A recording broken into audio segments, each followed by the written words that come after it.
Coming up on this week's show, Monster Hunter Rise comes to next-gen consoles, Dead Space Remake gameplay, Jamie talks his love of Fortnite with the new season, and Pokemon with AK-47s that you could eat.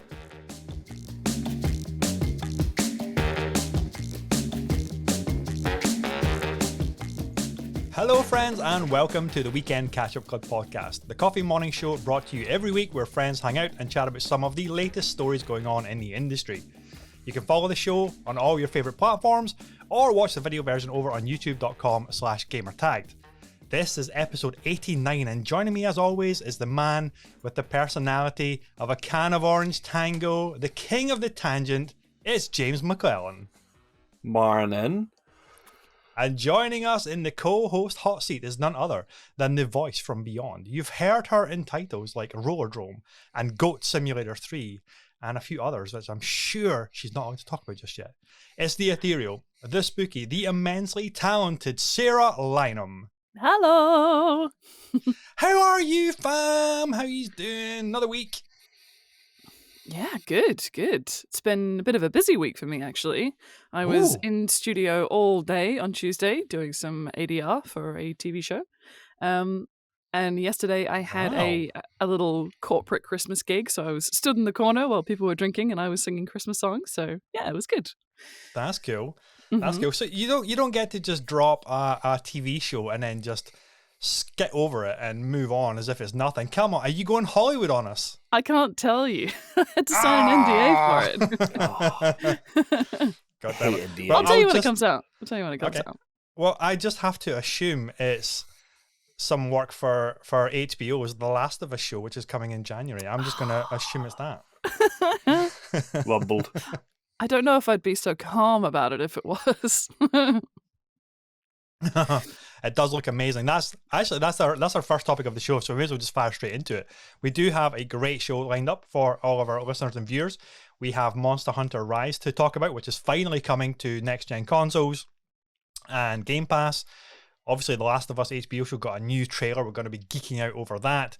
Jamie is going to be taking a whole segment on his own, and we'll chip in occasionally to talk about Fortnite and the latest chapter/season 4 and what that is all about.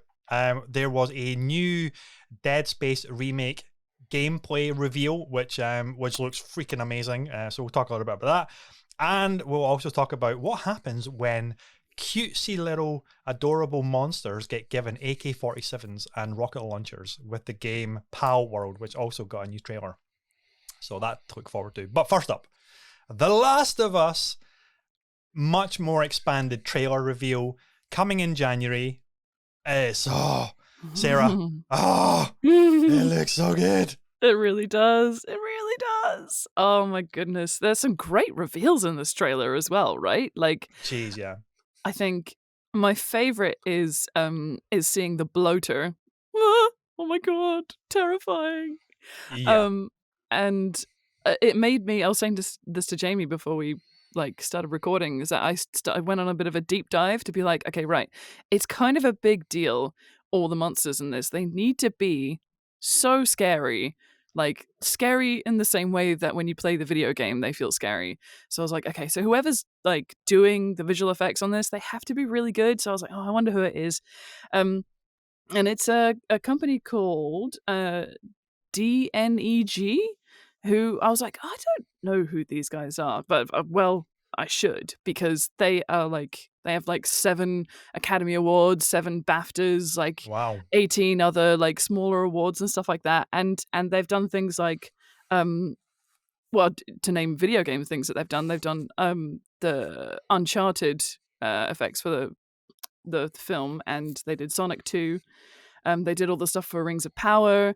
So wow. I'm like, okay. I'm happy. Yeah, wow. I'm satisfied. This is going to be good. This is going to be the right level of spooky, and the detail is going to be great. I mean, you can just tell from the trailer. Yeah. I can't wait. It's going to be so good. What got me from that latest trailer is all of the beats from the games are there, but they feel different enough that this is going to be an incredible TV show. And again, the makers of Chernobyl, which is one of the greatest miniseries ever kind of put out there, and phenomenal series. And you can just tell that this can be absolutely massive, and the quality bar is really high, as you mentioned with the visual effects there. And that Boater reveal at the very end of the trailer, the way it just rises up over, I don't know what it was, like a floor level or a gantry level or whatever it was, and you just see the detail, like the callousing, the deformity, and all of that kind of makeup and detail. And this thing is just like growling, and it's this deep baritone bass growl, and it's just massive. It's huge, and you think, yeah, I remember the very first time staring down a bloater in the game in that gym sequence where Joe has to try and devour this thing, and we're like, and Ellie's like, what the fuck is that? It's like, yeah, that's what happens when they're exposed for too long. They're just like this amazing massive creature, terrifying, unbelievably tough.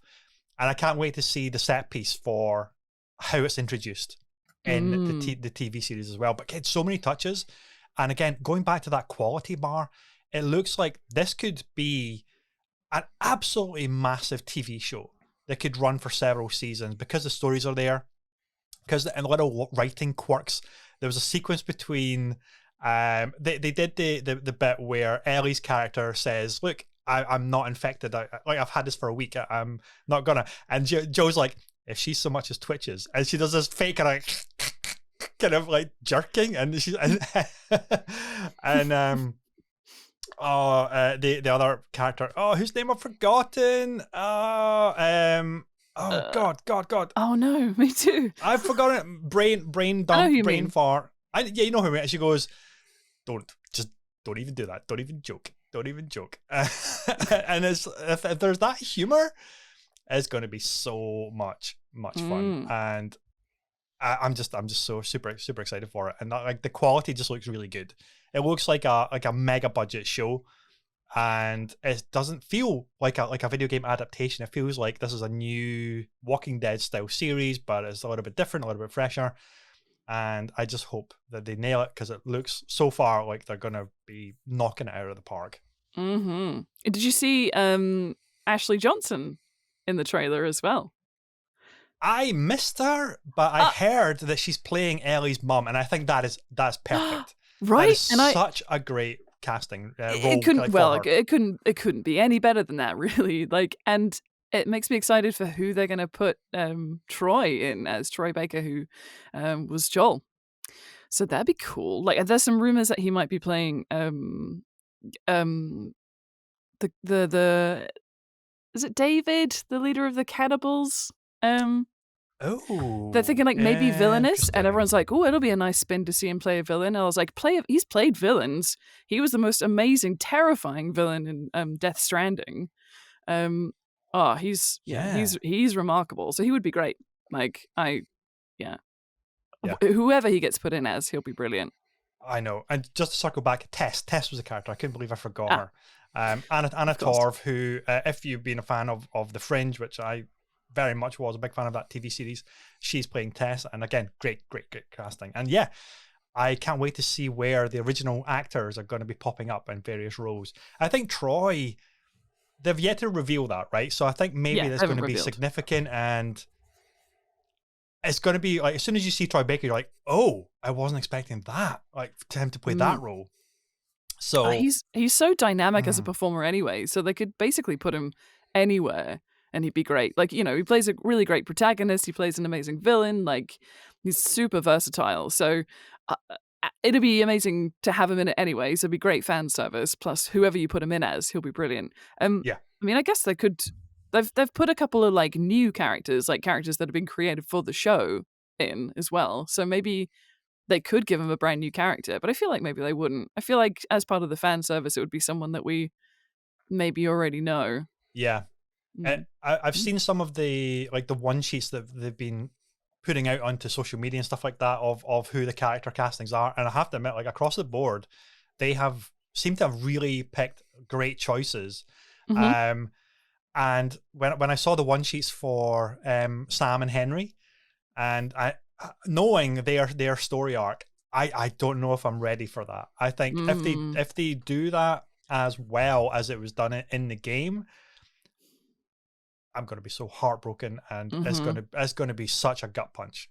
such a gut punch, and that's going to Absolutely. be if they have more of those moments throughout the whole series as well with the other characters and things that happen, the atrocities of society gone down the toilet and people turning on each other, not just trying to fend off against the zombies and the outbreak and everything like that. It's the classic society totally broken down and everybody out for themselves kind of thing. If they really play on these gut-wrenching moments of sadness and heartbreak and things, it's like, oh my god, this could be like a really powerful drama series. And Yeah. like the original writing was there, and you know that the makers of Chernobyl are going to be adding more to it as well. And one thing I meant to look out for is for The Last of Us 2, one of the co-writers from that was one of the writers behind Westworld TV show.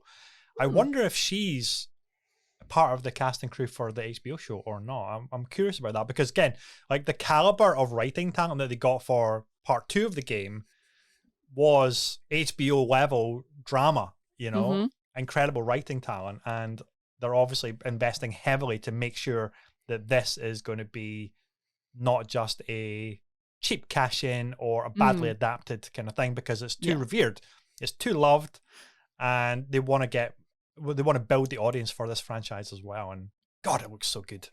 It Jamie? does. Means nothing to me. No. No, it looks absolutely fantastic. Like, it looks like a hell of a show. I love that we're a far cry from the U-Ball days of if a video game got anything, it's like you're going to get a film, it's going to have a budget-ish, and it'll probably be okay, it'll be entertaining, but that's about your lot. Whereas now, the games are becoming, they're so loved, and there's such high-quality stories there that they're telling, that you've got, you know, studios willing to sit and really put the effort in. So with the caliber of the visual effects teams and the writing team and all that they're pulling together, they're obviously showing this the love that it deserves. Because I know I haven't played the games, but there's no escaping Last of Us if you play video games at all. Like, there's always one of your gaming friends, at least, it's their favorite game. I guarantee it. So and yeah, it looks absolutely fantastic. I don't have a frame of reference for how well it's matching the game, obviously, but as a, you know, an avid aficionado of absorbing as much television as possible over the years. So, and you mentioned Fringe there. That's one of the best TV series of the past however many decades. So, it looks like it's going to be a fantastic story, very well told, and it's visually breathtaking. So, I'm in. I'm definitely going to give it a watch, and then I'm going to end up having to buy the game and consoles, and that's my life just swirling down the toilet. Yeah.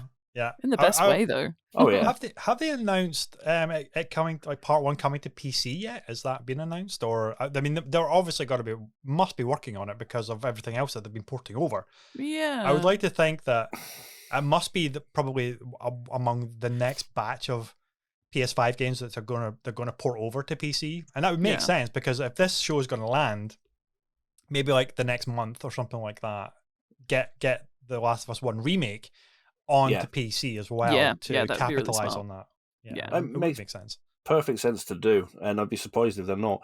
Off the top of my head, see, I want to say that there's been some sort of announcement, because I feel like there has been, but I can't remember for the life of me.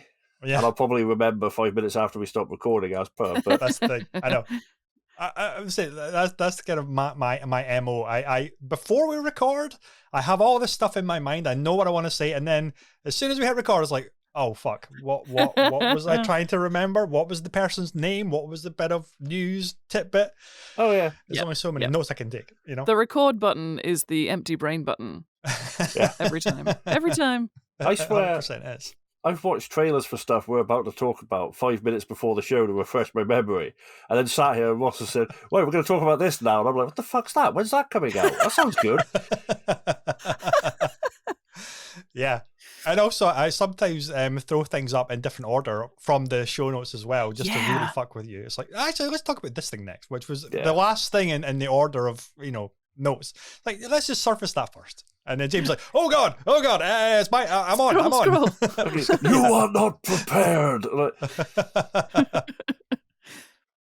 Speaking of preparedness, it looks like Monster Hunter Rise is finally coming to next-gen consoles. I was I was so hoping that this would be the case because I'm a big Monster Hunter fan, although I barely play it. But honest, everybody, I am a fan. I just don't get much time to play these kind of things. But I have it on the Switch, and it's fantastic on the Switch. I think a few episodes ago we talked about the difference between World and Rise and our enjoyment for the franchise. And at the time, it was getting ported to PC, which was great. And when that news dropped, I was hoping it was like, okay, well, they have to bring it to the next gen consoles because they had World on there, and that was the first one that was on like the PlayStation and the Xbox. And there is no other real Monster Hunter experience on the home consoles. And finally, because of that PC port, they're bringing that port over to PlayStation 5, Xbox. I think it's on last gen as well. But basically all other platforms, which is fantastic. And finally, we're getting a new Monster Hunter game that is in the 4K, that is in 60 frames per second, or you can play it in apparently 1080p, 120 frames per second if you have a corresponding matching screen and hardware capabilities and whatnot.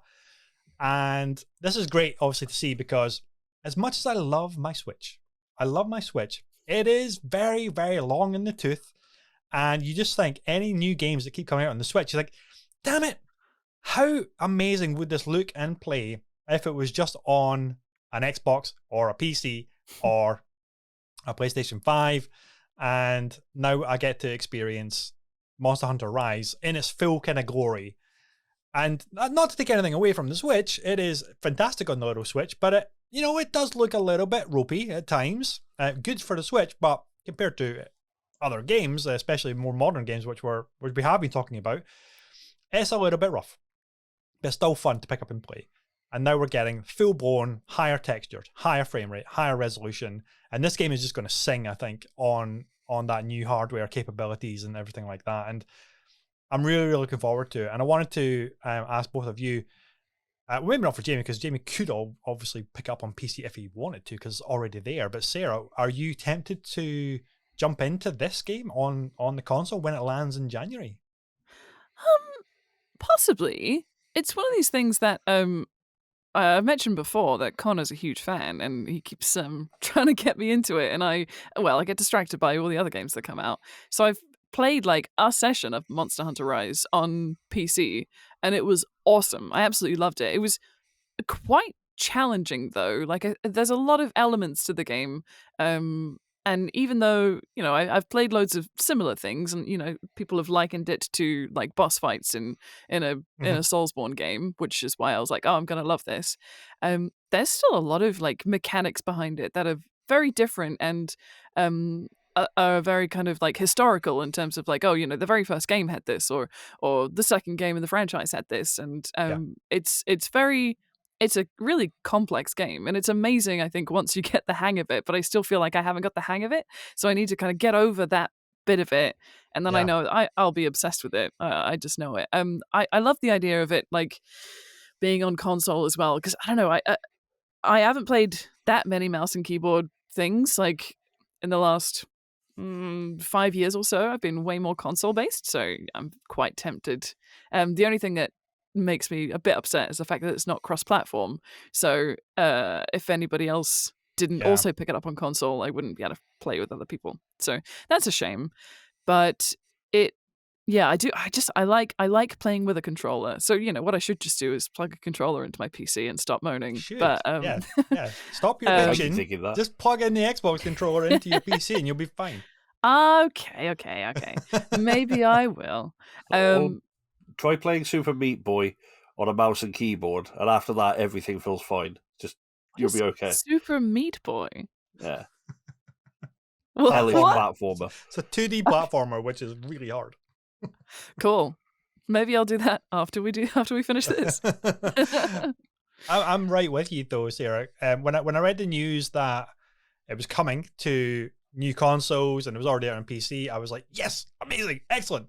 And then they also announced, but there's no cross-save progression, there's no cross-platform play, and I thought, oh, damn it, because whilst I haven't put hundreds of hours into the Switch version, there are players that absolutely have, and though a lot of those players, when it came to PC, started a new character, which is fine, because they get to high resolution stuff like that. Put another probably several hundred hours into the PC version, and now it's coming to console, which is amazing. But you can't transfer your characters over. You can't even play with this new audience, which is going to open up because it's not cross-platform play, and that's hugely disappointing. Yeah. And apparently, I was reading a little bit about it just yesterday. It's like the way it was designed originally for the Switch and subsequently for the PC port is it was never designed to have cross-play as part of its core kind of foundations of when it was being built. So when it was ported, it wasn't designed to support it, and this is just a port of that port. So it's still obviously not as part of a foundation level code base to support crossplay, which is still hugely disappointing because you think nobody's going to create a third character just to play on consoles. They've got the Switch version, most likely, and they've got the PC version, and that's where they're sticking to. And whilst it's great that it's coming to console, this is kind of purely just for new players to only play with other Xbox players if you're on Xbox, other PlayStation players if you're on PlayStation, and that kind of thing. So I'm thinking, God damn it, it's on Game Pass, which is amazing for subscribers like myself. But then, realistically, I was thinking, okay, who out of my friends on Xbox is going to play Monster Hunter? And very few. Very few if I'm being realistic. And then I thought, okay, so I'm probably going to have to buy it on PS5 so I can play with Sarah. Because out of anything, Sarah's probably going to get the PS5 version. But then you've got a PC as well. So maybe, I don't know, are you going to play on PC? And then that totally fucks my opportunity to play with anybody. Oh, it's broken. Why did they do it like this? It's a multiplayer game. Like, surely, like, cross-platform should be something they should be, like, at least looking into, or maybe saying that they might develop it for the future, especially if they're putting it across all different platforms. It just kind of makes sense. I mean, it's interesting that you bring up the fact that it was on Switch and then it was on PC and now it's on these platforms. Like, when we bought it, we intentionally waited for the PC version because we knew more people that would play. And so, like, it is, like, it's a shame that we have to be so tactical with these things, because there would have been people playing it on Switch. I know that Connor was sat there kind of wriggling in anger, like, oh, I want to play it now. I've played every single game, but I'm going to have to wait for the PC version.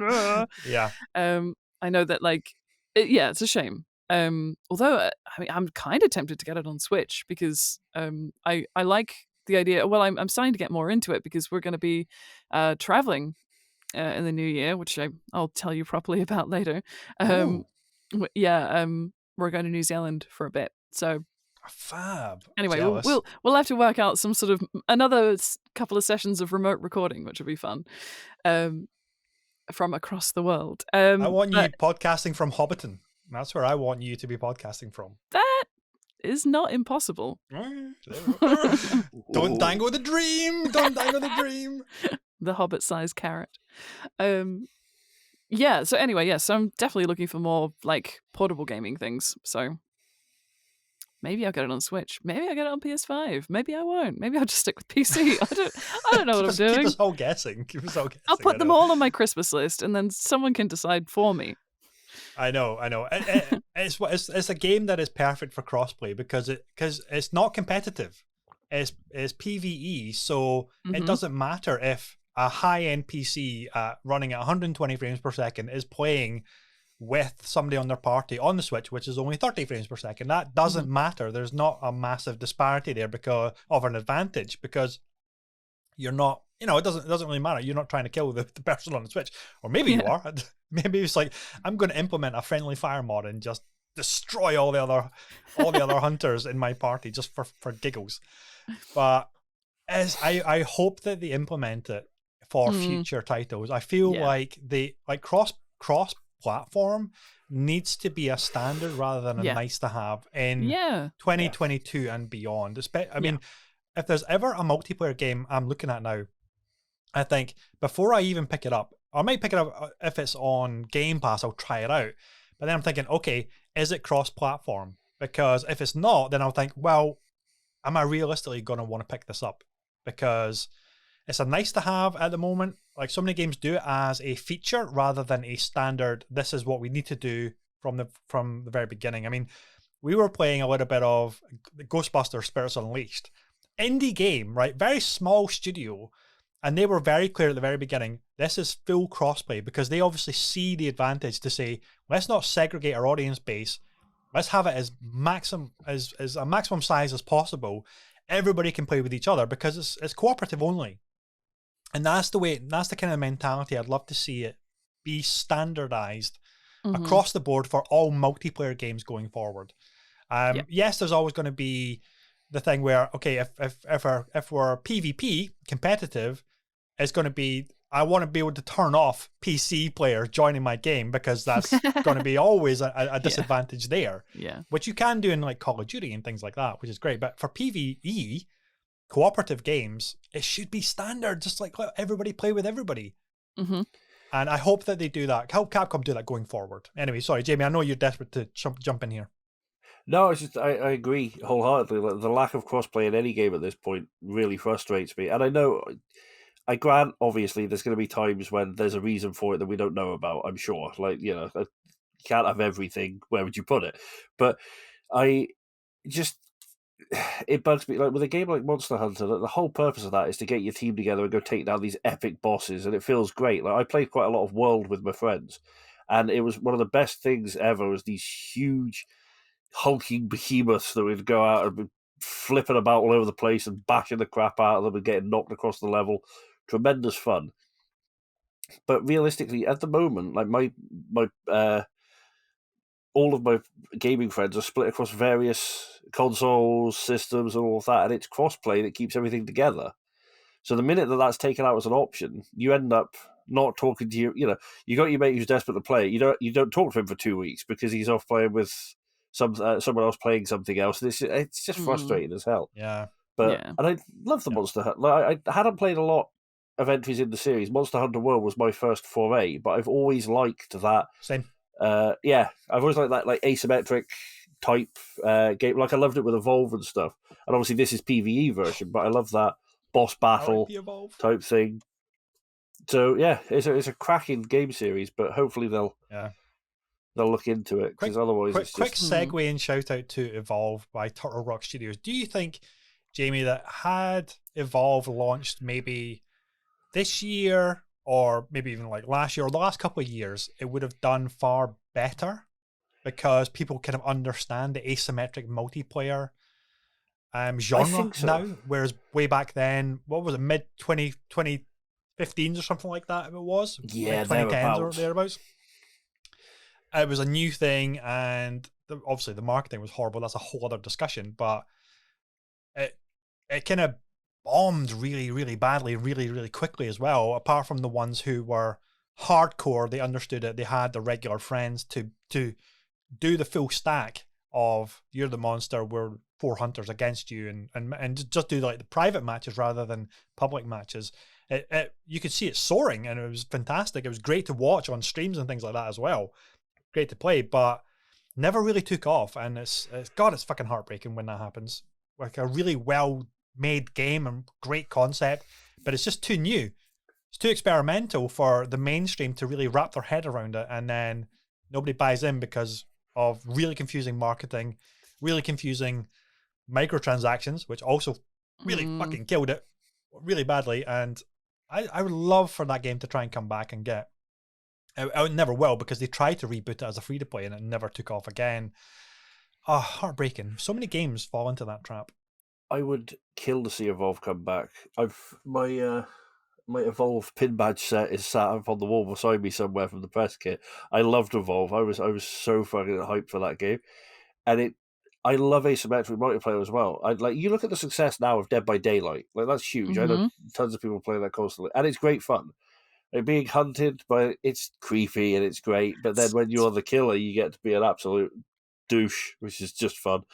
So, but you take that. But I think Evolve was a much better example than Dead by Daylight, because it's this huge monster. It's not just this shadowy figure that you're all running away from, like horror element. It's got that sci-fi. It's got that boss battle feel to it, but you're the boss, or one of your friends is. Yeah. It's a great idea, and I think it could work again. I think it would need to absolutely step out of the shadow of Evolve and the myriad problems that surrounded the release and ongoing play of that game. Like you said, the microtransactions, the marketing was a shit show. Like, it's unfortunate that just went to pot completely.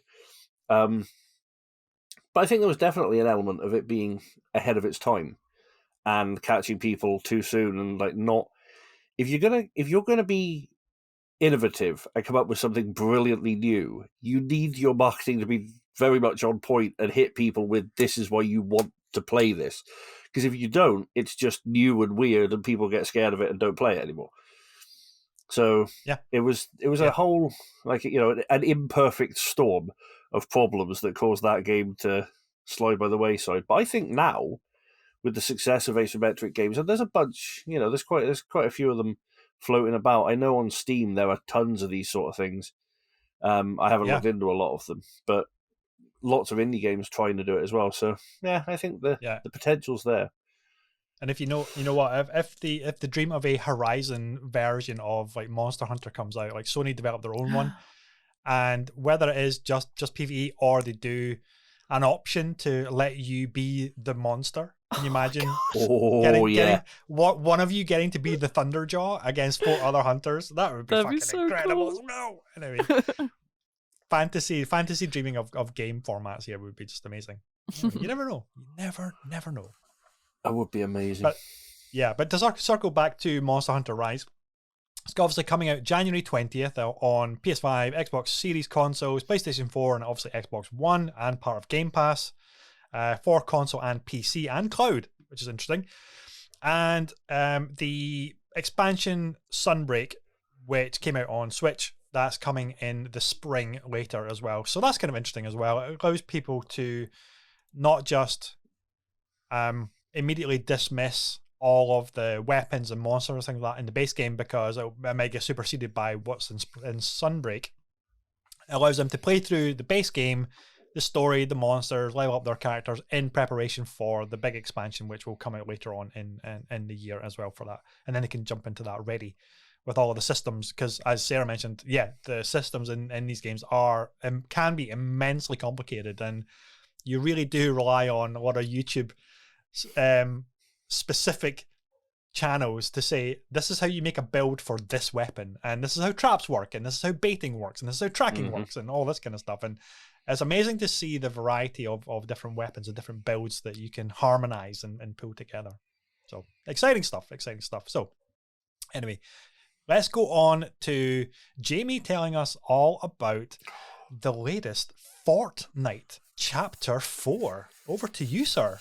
Yeah, it's really good. Like, spoiler alert, it's fucking brilliant. I love Fortnite anyway. Like, I love that escalated. That really escalated there. I can't help it. I've been having the most fun that I've had with Fortnite for a wee while. I love battle royales. I love the whole concept. Like, even I love the films. I love Condemned with Steve Austin. Any of it, it's all fun to me, because the idea of someone, of trying to be hunted. Everyone always plays them wrong. So this is the thing: everyone plays them wrong. They go for kills. You're not trying to go for kills. You're trying to go for surviving till the end of it. So I like the sneaking around and being stealthy, but then also you end up in a firefight and all of this. It's just, there's so many different things, and you have this huge map to explore. So that whole thing, I love it. Fortnite for me is the most fun example of a battle royale. PUBG is potentially a little more realism. Warzone has its charms. Like, I like all of them, but Fortnite's the most fun because it's ridiculous. It throws in all this stupidity, and I'm there, playing as I'm currently playing as a snowman, and I'm fighting a guy made of pancakes, and it's just fun. Like, it's awesome. Now with this season, this chapter, they did the event. The events were always good, and they upped it to Unreal Engine 5. And it looks glorious, but they've kept the same aesthetic. Fortnite's got one of those timeless aesthetics. It's always going to look as good as it looks now, and it's never going to feel out of date because they're not going for hyper-realism. But they've made it much prettier. There's more grass effects. There's little tufts. There's little things blowing in the wind. Cherry blossom coming off of trees. All these little bits and pieces that just make the whole world feel a bit more alive. So it's gorgeous to run through and explore, and they've got all these brilliant little spots to explore. They've dropped in Geralt is in this season, so They have Witcher-themed locations, like medieval-type buildings. But we've also Doom guys in as part of the Battle Pass. So, I mean, I was sold the minute I saw him on the Battle Pass. I was like, that's a bit of me. They've changed a ton of the weapons. There's loads of new weapons in. We've now got these big grav hammer type things, but you can use them to spin and bounce across the level. So the traversal is great fun. The Excalibur rifle, which lets you shoot swords at people, which explode. What? Come on. It's amazing. I caught someone with one. I'm there sighting, and I caught him with one just as he ducked behind cover. And I can almost hear the guy going, "I'm safe." And then he explodes and gets down. And I ran over and beat him to death with a hammer. I thought, yep, there's nothing to not love. But so it's prettier. The Battle Pass is really solid this season because you've got two, like, Geralt's coming, but you've got Doom Guy in there. Plus, you've got some nice original characters as well, which are really nice this time round. They've changed the way the Battle Pass works somewhat, so it's now laid out better, and you can, because you don't have to wait to unlock a page before you can unlock the next page. Some of it's locked by level, so you can save up your stars and get the stuff you want, so you can pick and choose a wee bit more. So that's quite nice. The progression's really good. They've also introduced augments, which are great fun. So you unlock those, and you can, like, you take a few hits, and you're a little bit low on shield. If you get one called Bushmaster, and if you hide in a bush, you slowly regain shield and health.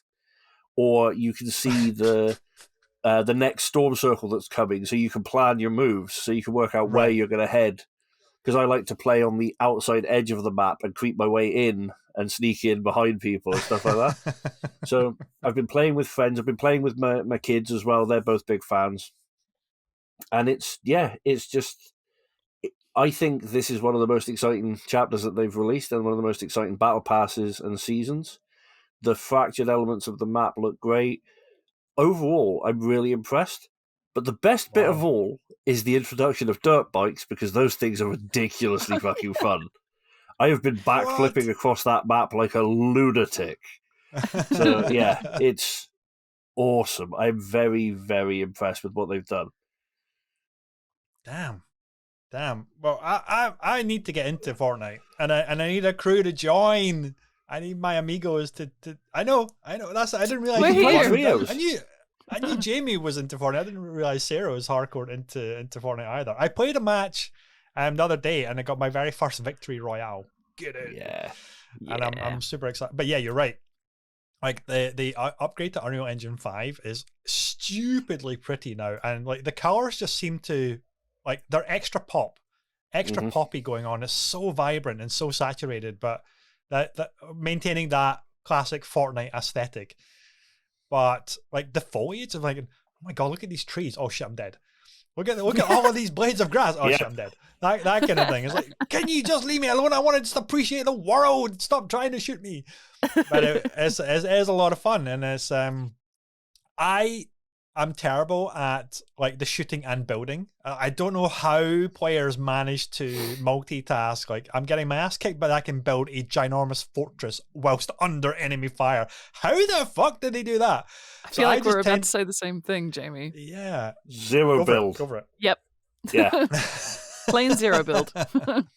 Yeah, I'm probably going to do that, because the match I just did, I was like, I'm not going to bother building anything. I might chop down some stuff just for fun, but I've got all these materials. I don't really know how to do it.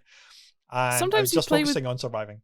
Sometimes you play with people in the building one, and you'll sneeze and turn around and someone's built like a tower. So it's just no. Zero build is the way to go. It's great. Super fun. It's more fun, and this is about to really annoy some overly caffeinated 13-year-olds, but I'm sorry, it's more skillful to play without building, because trying to take you on using existing cover and plan my kills and work with the land is much more skillful. But it's not that difficult for you to throw up a compact and bijou maisonette in 13 seconds when you've mapped the buttons accordingly.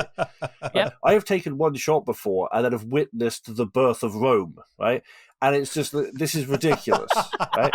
And they will just build and build and build and build until they have surrounded you in walls, and then drop in and shotgun you, and then do the L dance on your corpse. Mm-hmm. Yeah. Okay. If they're having fun, that's great. But that, to me, just gets frustrating. So I play zero build always now, and it is so much more fun. Yeah. Right. Okay. I'm on it. I've got it downloaded. Let's get a session in the books, Let's and do it. we can have Hell some yeah. fun. So yeah. So Always. Sarah, tell us about your enjoyment of Fortnite, and have you checked out this season as well? Yeah, so actually, I'm relatively new to Fortnite. I joined near the end of the previous season because a bunch of the folks from Uncanny were like they play a lot, so we were like, oh, let's play. And you near the end of a season, you get supercharged in terms of your XP because Ooh. you haven't Okay. been able to play throughout the whole season. They basically give you I don't know what the multiplier is, but you just get like loads of XP, which means you can buy a bunch of stuff, which is really cool and it's quite satisfying. And then I watched a video of the event, which looked really interesting. I had no idea there was like story behind the Mm. game. I just went, oh, that's interesting. Okay, cool. And it was something like it was a streamer. I don't know who the streamer was, but they'd uploaded a video of it, and it's the sort of formation of the new world that you go into, which I thought was quite interesting. It was a bit kind of like convoluted, but only because I was like, I don't know what's going on here. This is really elaborate. I thought this was just like a battle royale game where we all go in and we kill each other. Like I didn't think there was more to it. Um, but I'm sure that it's nice for the fans that have played it right from the start to see how it's evolved throughout the various like seasons of the game. Um, but yeah, it's great fun. It's such a great like casual game. You can pick it up, play a couple of games. Like what we started doing was we would plan a game that we were going to play. Maybe one of us didn't have it installed and in that moment, so we'd get that installed, get that installing in the background while we played a couple of rounds of Fortnite, and it's great. It's so easy to play. It's so endlessly satisfying when you can, my favorite thing is to be as far away as possible and get a couple of headshots off in the distance, and then someone's sort of like wandering around going, "Who's shooting me from where?" And I'm like, "It's me." So you're one of those players. I'm You're one of the those. camper. Yeah. Oh God. A goose guarder, if you A will. goose garter. There we go. Need goose Oh, guarding no. t-shirts. Sorry, it's got to happen. We do. That has to be our team name or something, right? It has The to goose be. guarders. Yeah. Where's the clan? With the clan emblem? That's a little goose. It's a goose with a laurel and It's such impressive the reach of Fortnite and all of the partnerships and crossovers that they somehow managed to keep on delivering month after month or season after season. I don't know how long the seasons last for, several months, I'm guessing. And every single time they have this ginormous epic finale and they introduce like this whole other thing, this whole other partnership, and they're like, oh my God, like all of the pop culture stuff that they just drop in yeah. is kind of staggering how they managed to get the partnerships. Like I remember Indiana Jones was in it. I think the Turtles have been in it. I know like Batman and things like that have been in it. The All the X-Men have Marvel been in it. things as well, yeah. Yeah, I think there's been Star Wars and things as well. And it's like, Jesus yeah. Christ, like a lot of the younger players will be like their first association with Geralt will be will be Fortnite, and then they'll look at the Wild Hunt and they'll say, "Hey, there's that guy from Fortnite. He's got his own game." It's like, no, no, that's the wrong way around. It's the wrong way around. It happened there was a TikTok of someone talking about, I've just found out that they made a bunch of films with that guy from Fortnite, and it was fucking Indiana Jones. Oh and my I've God. never in my life been more angry. And we all know I get angry, but by Christ, I was apoplectic with rage. Just no, this is not okay. Oh no. The funny thing is, I gonna happen. kind of ignore a lot of the lore when it comes to Fortnite because I tend to pick up and play. I like it. I'll play it every day for weeks and weeks, and like quite lengthy sessions sometimes. But I still don't worry too much about the lore. It's tucked away in there somewhere, but it is very complex. But the lore is kind of built around the idea of we need to work out how we're going to break the universe next because we've just managed to sign a deal with Disney and we're getting Thor. So how the fuck do we get Thor? Like, that's what the story's for, really. But they put a lot of effort into it, so I'm not mad about it at all. And I don't mind paying for what I like with it as well is the battle pass is not expensive. It's about £6 to pay for the battle pass. But as you unlock the battle pass levels, you get V-Bucks, which is the in-game currency, throughout the battle pass. And if you save them all, you've got enough for your next battle pass. So you buy it once and you can just keep getting it and get all these skins constantly. It's a very cost-effective way. And then you can buy other stuff in the thing. They even drop these great little packs that have a skin and a pickaxe and stuff like that, but also have like 600 V-Bucks attached to it. So you get quite a bit for your buck. So it's it's one game that I'm cool with their microtransactions. They've done it right as far as I'm concerned. And there's nothing game breaking. It's all cosmetic. It's all fun. I'm down for it. So, but this chapter particularly nailed it. Well done, Epic. You've reined it in. It's great fun. Well, I have to admit, if there was one character that would make me a hardcore fan into Fortnite, it would be the introduction of Garfield, and he has a lasagna cannon. He just throws lasagnas at people. That's all. Give me that, and I'll be quite happy. At this point, I would rule out nothing when it comes to Fortnite. Yeah. Is Guybrush in it? Guybrush Threepwood and LeChuck, are they in it? They've made the crossover yet? I don't think so. Jesus, That would be what so are they cool, doing? though. I want to play as LeChuck. That'd be awesome. Yeah, there was a Pirates of the Caribbean one, right? Like Johnny Depp's character. Yeah. Sparrow was in it and stuff like that. Yeah. Yeah. So, There's a Rick and Morty one, which is around in the shop currently. And that's awesome. You can play as Rick, and but you can also Morty, but he's in like a little mech suit because he's too short. So it's little things. They're very clever with it. But there is one character that just a call to arms, if you will, to anyone playing Fortnite. If you see anyone playing as Peely, you focus the Peely first. That banana has to die. Yep, every time.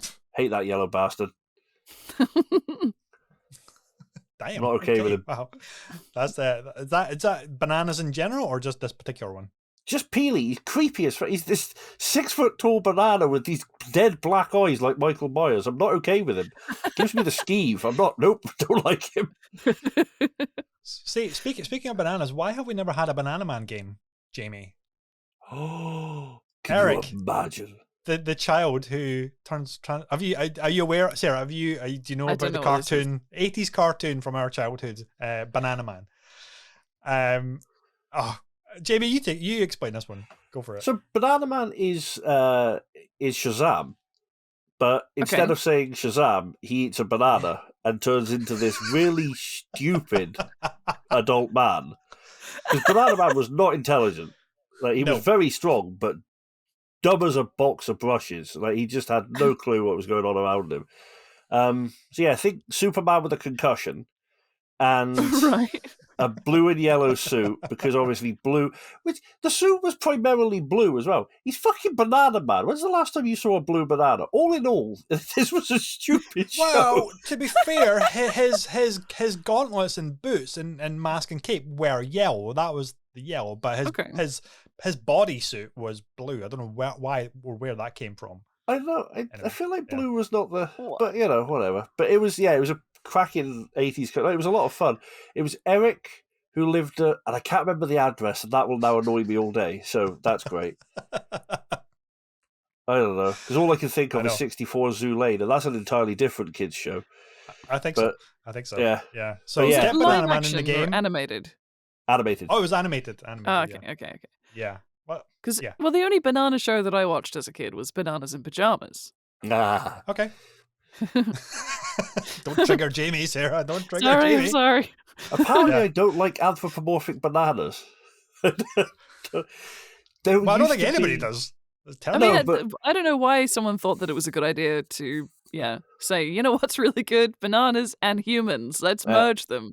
No. We eat bananas. That's what we do. We eat them.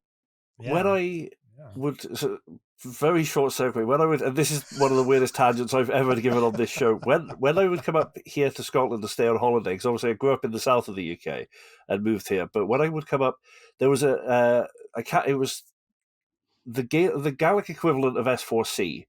There was Scots Gaelic programming in the mornings sometimes, and there was a show called, and I've never been able to find it since, but it was called Graned Bananeth, and it was Granny Banana, and it was these human kids who would go to stay with their granny, but she was a fucking banana, and she would tell them stories. I shit you not! Right? This is not an acid trip. Showrunners smoking back then. Jesus. Mate, I was like, I remember being like, I don't know, maybe 11, 12, and like up early. It's like, what's on the TV? And then there's this big banana with grey hair and a wee house dress sat there going, oh, but well, I don't speak Gaelic, and I'm not going to try and butcher it for you, but yeah, it's a craned bananed. And then these kids would come and sit at her feet. And then there was like, I'm sure, maybe I'm wrong, but I'm sure she made like banana splits for them one day. And I'm like, that's weird. That's so It's weird. cannibalism for the granny, isn't it? Yeah. Yeah. So, yeah. Jeez. Oh, we had some Anthropomorphic weird bananas. shit. Yeah. Not okay.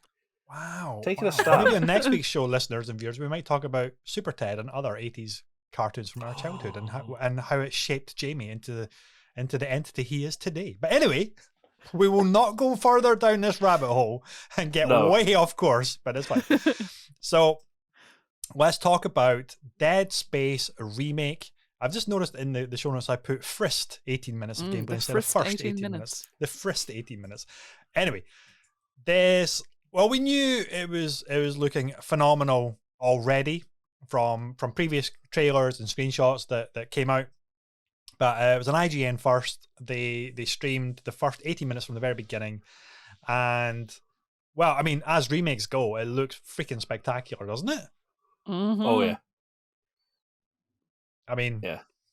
They really have, like, from the ground up, replaced everything, replaced all the assets, done what I think is fresh VO for it. I think that they've actually changed some of the writing as well with the lines of delivery. Mm-hmm. New motion capture by the looks of it as well. New reactions, obviously, for Isaac. And they have totally rebuilt this from scratch for modern hardware and presentation and expectations and the horror genre for where we are in 2022. And by God, it looks amazing. And honestly, I was day one from its first announcements because I love Dead Space, and this has just reinforced how good this is going to be. And it's almost impossible not to compare Callisto Protocol to Dead Space. And once I finish Callisto Protocol, I'm still quite early into the game, about 5 or 6 hours.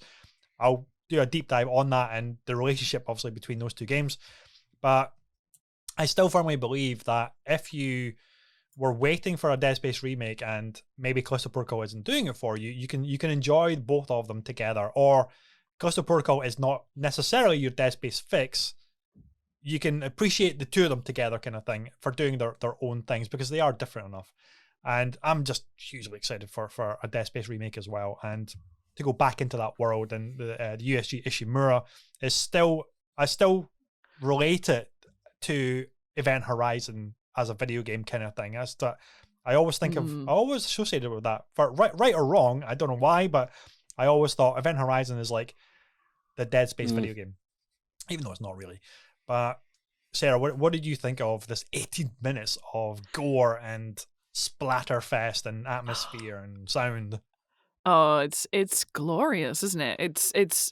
It was amazing to watch. The 18 minutes of gameplay, obviously just the beginning section of the game, and was probably about the same amount of time that it took for me to then hand the controller over to Connor, because I was like crapping myself when I was first playing it.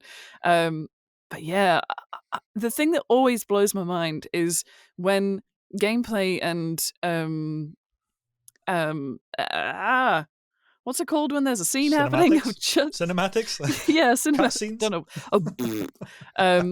When a cinematic is happening and it goes seamlessly back into gameplay and you're suddenly taking over, I'm like, no, that always blows my mind when you can't even feel the transition between something. It's insane. Yeah. And that's the kind of thing that it's achieving, and it is. It was. I don't know if this was an intentional thing for the trailer. Was the brightness up a little bit? Because it felt like in the moment where, when you get separated, you're in the quarantine section bit, and the guy gets like hoisted up with the big alien bits right through the back of him. Yeah. I don't think you could see that much of that detail last time. Or maybe when we played it, we just had the darkness really intense. But it felt like you were able to see, well, just the detail. The detail was there. There was so much of it that you could see that I felt like maybe they lifted the brightness or something. that's a clever intentional thing to do, like to see like how detailed these monsters are. They're so terrifying, and when they're like scuttling across the top as well, I was like, don't go that way, but also that's the only way, you have to go that way, sorry. Oh my god, it's gonna be great, it's gonna be terrifying, but Yes, also, it's a I'm older and wiser now, I think I can handle it. no, you can't. You really can't. I don't know. Nope. It's an interesting point about the brightness though, because it's the same thing as like they can cram so much detail and draw distance into games now, whereas back then, and I became super aware of it on games like the original Halo Combat Evolved, where there was these long corridors which were just in blackness, and then the remake came out on the anniversary one came out for the Xbox 360, and everything was just like way too bright. As they had almost lost the art direction because it was so bright, and then it lost the atmosphere. And back then it was because of limitations. It was like we can't render anything too far away, so we have to make it shrouded in shadow and like super dark and hard to see. Whereas now it's that balancing act of what if we illuminate everything to show how much detail we're putting into these environments and how much shadows and lighting effects we can cram in. Way but I can see all the way to the end of that corridor now, whereas before I had no idea what was at the end of that corridor, and that was way more terrifying than seeing a shambling necromorph coming towards you. Yeah. So I think there's that definite balancing act of, yeah, we can do it, we can illuminate everything and give you atmosphere, but then you lose a bit of atmosphere because if you see what's there, then there's that fear element disappears a little bit. Yeah. Whereas as the fear of the unknown is always more powerful, more palpable. And I hope it looked like there was some sections which were total darkness and it was just the strobing effect. And it was that effect that you get from cinema where if a creature is walking towards you and you only see it like every second or third second, and it's just like stop motion kind of thing where it's moving towards you. It's those moments you're like, holy fuck, this thing's coming for me, and I can't quite make out what it is. It looks terrifying. And Dead Space was always like the original Dead Space was always really good at that. And I will say, to relate it a little bit to Callisto Protocol as well, I don't want to go too much into it, but the thing I'm lacking a little bit in Callisto Protocol, what Dead Space always did amazingly well and still does, is the necromorphs are genuinely terrifying and still genuinely terrifying with their whole visual look of these weird like bone shards that are kind of and limbs that are all contorted and distorted, and their movement genuinely horrifying and different. Whereas Callisto, where I'm in at the moment, still feels a little bit too humanoid, like too zombie like they're still people, but they're mutated people, but they're not really these horrific, grotesque monstrosities that are super alien and super foreign and super terrifying. And that kind of damages a little bit of the scariness. But anyway, to focus on Dead Space, it looks like they're just absolutely nailing the nostalgia factor, but also like moving it into a new modern kind of experience. And I remember reading somewhere at the time that the original game had these kind of like loading screens and cut off sections of the space station, whereas now they've removed all of that and it's all seamless and it's much more kind of like open world space station, so you can literally explore everywhere seamlessly, which I think is going to be super awesome and a whole new way to experience Dead Space 1. Definitely. Yeah. Jamie? It's I don't have a hell of a lot of experience with the original Dead Space. I've played it, but it was a while ago and it wasn't a lot. It was it is a fantastic example of the sci-fi horror genre. And the remake looks amazing. Like seamless loading is going to help horror games hugely anyway, because you think back to like the early Resident Evil days. You know, when you opened a door, everything went black, and there was a door opening, and then if it takes you out of the moment, you lose that fear factor. The section in the trailer where you saw, you know, people getting torn apart through a plexiglass window, and you can do nothing about it, but that was well lit. That works. Having that brightened up and well lit, because you can see everything that could possibly happen to you, but they can't get to you, you can't get to them, and then you're in amongst it. The bit where the necromorph comes through the door and gets crunched in half, splattering him, and like it's glorious. It's so good. But there was a thing, the brightness thing, like you said about the balance. There was a guy, and I can't remember who said it, but there was a guy in the horror film genre somewhere who said, if it's really scary, it should be scary in the daylight. It was tantamount to what he said. He said, Interesting. which basically, he said, it's not hard to scare someone in the dark, but it's really hard to scare someone when it's brightly lit. Sure. So yeah, that makes sense. There is a definite balance there. I think the old horror equivalent of the Fog of War, which was obviously system limitations back in the day, helped a lot, but also maybe made them have to put less work in at times. It'll be interesting to see. Like, I hope it's still dark, because this sort of game should be. You shouldn't be wandering a space station surrounded by evil aliens, or a spaceship surrounded by evil aliens, or anything like that, and be able to see every nook and cranny and corner, because that's going to take away from it. But it'll be interesting to see if the increased fidelity and the how clear everything is either makes them more grotesque and horrifying, and you can see them coming at you and you really freak out, or if it's more a case of like, no, it's coming, I'm not. So that's a balancing act. But looking at the trailer, it looks like they've nailed it, because it still looks creepy. It still looks, you can't quite tell what's going on in the shadows, and then the things in your face, and you can really see what it looks like. But yeah. So I'm in. I'm definitely going to be playing this one, because I love a horror game. So yeah, I think I'm definitely going to be going PS5 for this one, just for what they can experiment with the haptics and things like that, because it could be so extra immersive an experience. And like I'm sure the audio design for this, and if it's proper 3D audio, like I'm assuming that they probably will have in it, it's just going to be a whole other level of just messing with you. Like sounds, if there's a creature way up in the rafters, in the pipework and shambling around, but behind the walls of the space station, like it's there, you can hear it's there, and it's just little metallic sounds, little groaning sounds, and it's like, and because it's positional audio as well, it's like, oh fuck, it's right there. It's like there's hardly anything between me and it. It's like terrifying. I just love that stuff as well, even though I get so like skin crawly, like shivery. It's like, no, I gotta just turn it off, or crank the brightness so way up, it's like the entire screen is white. It's like, that's how we play, and I make no regrets about that.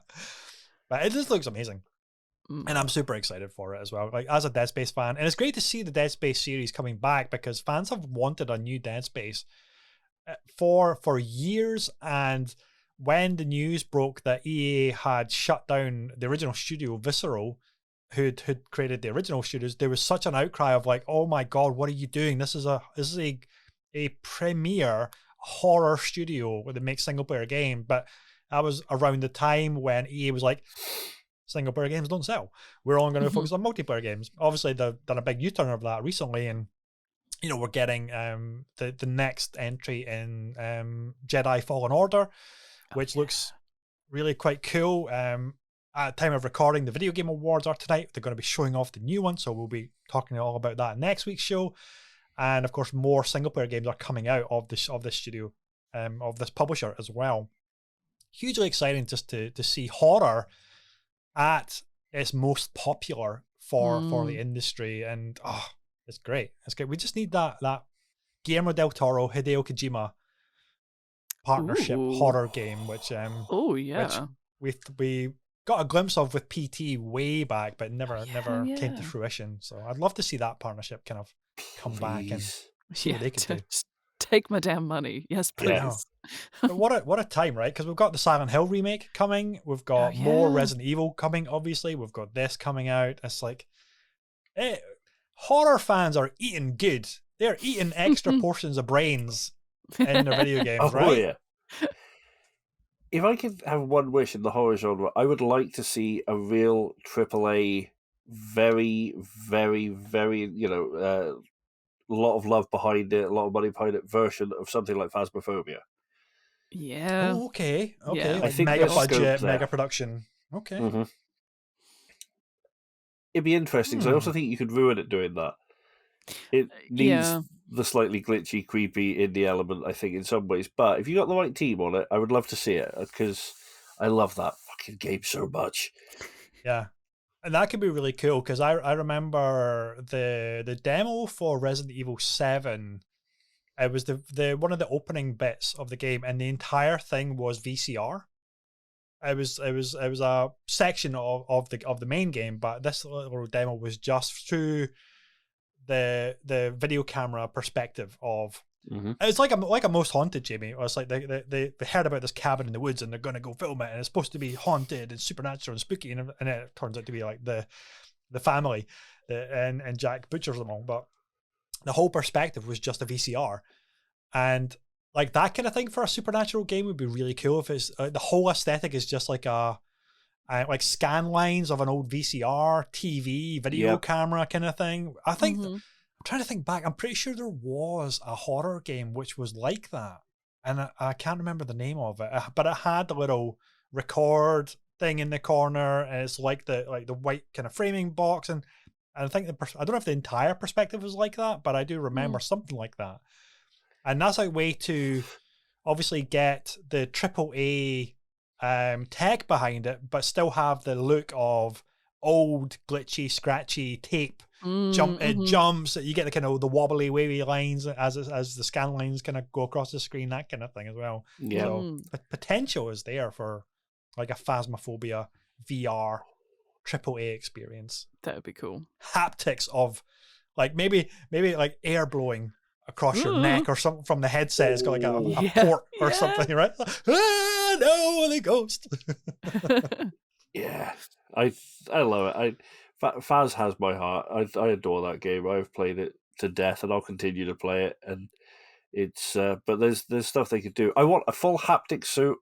I want to be sat here. I want to feel the ghost run up and just tap my shoulder, because there's nothing creepy. One of the weirdest things in that game ever, and again, segue, but one of the weirdest things in that game ever is walking into a kid's bedroom and turning to walk out of it and just hearing hee hee hee hee. Right? There was nothing more horrible than that. Yeah. I've heard that ghost tell me to die. I've had it kill me. I've watched it crawl across the floor.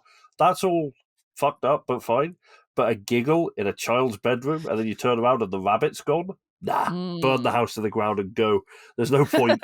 You can't save that family. It's not worth it. Yeah, absolutely.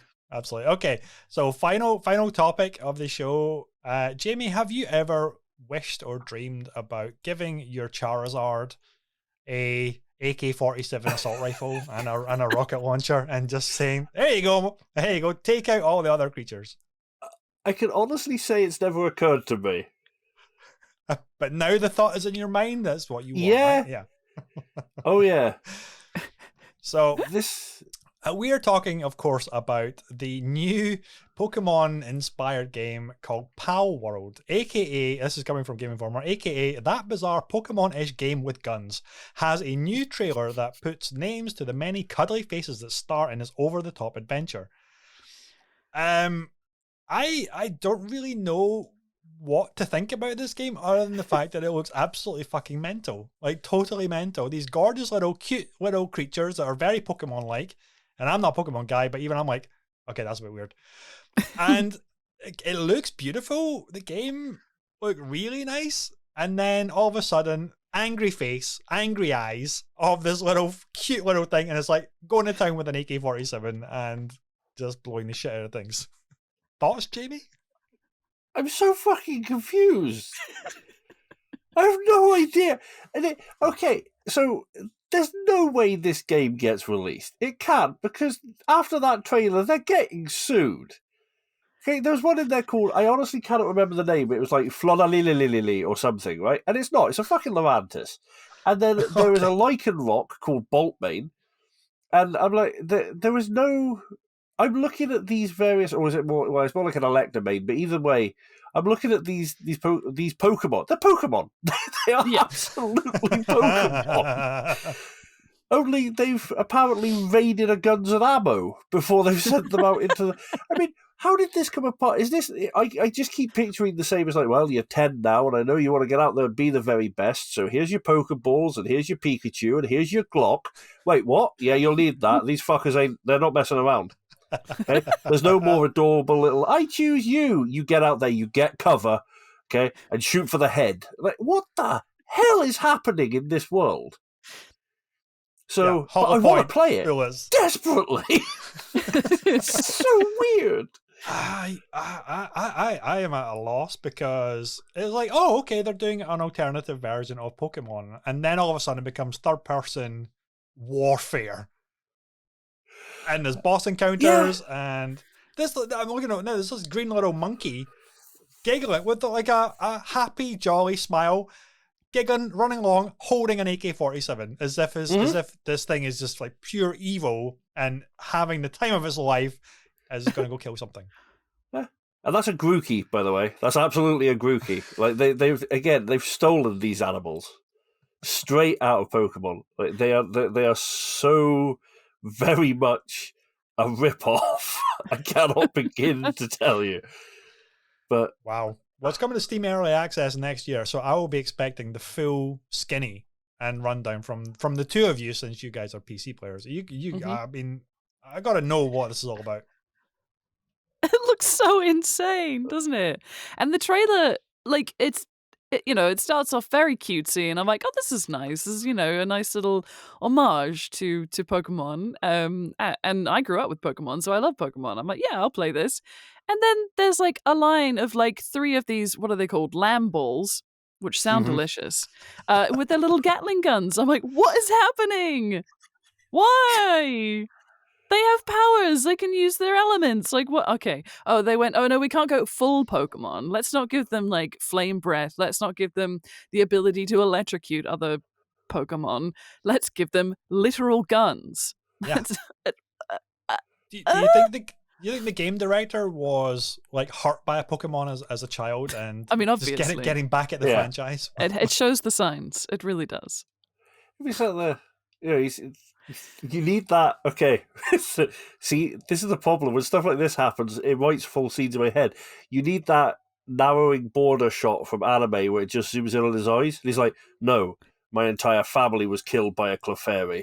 Right, and then it cuts to him, and he's just handing out weapons to this army of fluffballs. Right? But like, yeah, I get it. Pokemon with guns. When I heard that at first, I kind of straight away I was on board, because I'm like, okay, yeah, that's cool. So you have like these little, because I was thinking closer to some of the Digimon characters or some of the metal type Pokemon. So instead of having the cute and fluffies, you have the notion of pet battling, but with some more like robust looking, like a little bit tough, a little bit jaggedy maybe, and they've got like little cannons on their back and they fire laser blasts and stuff like that. And I was like, okay, that could work. Like a Pokemon with a bit of edge, Pokemon for the emo kids. Yeah, I'm down. And instead of getting, the first 3 bars of Black Parade and then some metal ball that fires spikes, what do I get? It's like, oh, you're adorable. Shit, he's packing heat. This is not what I was expecting. I am so down, because it's one of those things that you look at and think, I need this in my life because I don't understand what this is. Yeah. There's the great line from the article here, which I'll read it to you and see what you think. So it says, as a human character, you can capture, befriend, train, battle, and breed your pal, which are the animals. And then it takes a seriously dark turn. If you consider yourself a bigger monster than what you're catching, you can even sell, eat, and outright exploit your pal for labor. What? On top of that, you can build houses, battle poachers, and construct factories to put your critters to work. So you can basically like force labor them, or even eat them if they're not performing well. Sweatshop with your Sweatshop Pokemon. Sweatshop Pokemon. I can have a host of Pokemon in indentured servitude to me. Yes, pretty much. While I sit there chewing one of them as like a hand fruit. That's a warning to the others for not pulling their weight, Jamie. Yeah, it's like, this will happen to you. Spit roast Charizard. Worker 759, my office, and season yourself. With extra char. Yeah, barbecue. Oh my god. Can I get my Charmander to cook the other Pokemon? How? Okay, now I'm wondering. That's dark. It's getting dark. How dark can we make this, though? Wow. Oh. They're letting us do this, right? They're saying there are no limitations to the weird shit that you can do in this world. It's not just your average Pokemon game. Don't you worry. Look at all this other random crap that you can do.